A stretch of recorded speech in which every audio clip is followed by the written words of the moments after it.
La parole est à Monsieur Gérard Poadja pour le groupe Union centriste.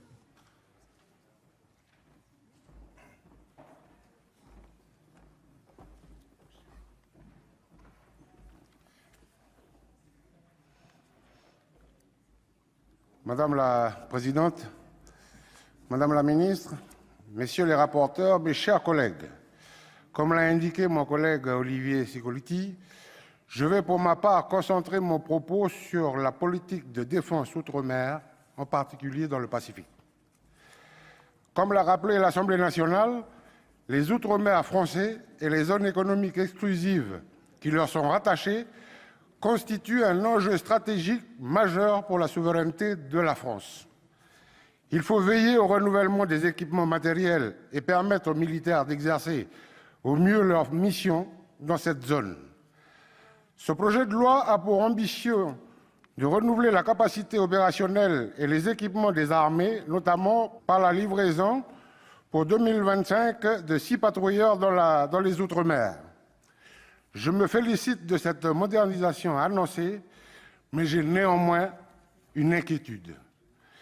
Madame la ministre, vous avez indiqué que les 2 patrouilleurs qui assurent actuellement la surveillance de la zone économique exclusive de la Nouvelle-Calédonie seraient retirés du service actif en 2020. Or, les 2 nouveaux patrouilleurs devraient être livrés à l'horizon 2021-2022. Comment la surveillance de nos eaux territoriales va-t-elle être assurée durant cet intervalle? Il serait inconcevable de laisser notre espace maritime en proie au pillage pendant 1 ou 2 années. Sans patrouilleurs, la souveraineté de la France dans le Pacifique serait mise à mal. En outre, cette loi de programmation militaire veut améliorer les conditions de travail de nos militaires. Or, nous devrions avant tout réduire les inégalités qui persistent entre les militaires métropolitains et ceux qui viennent d'outre-mer et du Pacifique.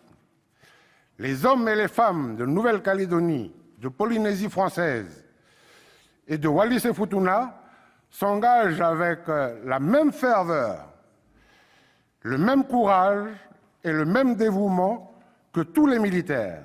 Pourtant, ils ne peuvent pas prétendre à une prime spécifique d'installation lorsqu'ils sont affectés en métropole. Ils ne bénéficient pas non plus de congés bonifiés et ils font état d'un réel manque d'accompagnement lorsqu'ils ont besoin de se réorienter professionnellement. Je crois que nos discussions devraient aussi porter sur la réduction de ces inégalités. Le président de la République a affirmé lors de sa récente visite en Nouvelle-Calédonie sa volonté de construire un axe Indo-Pacifique fort.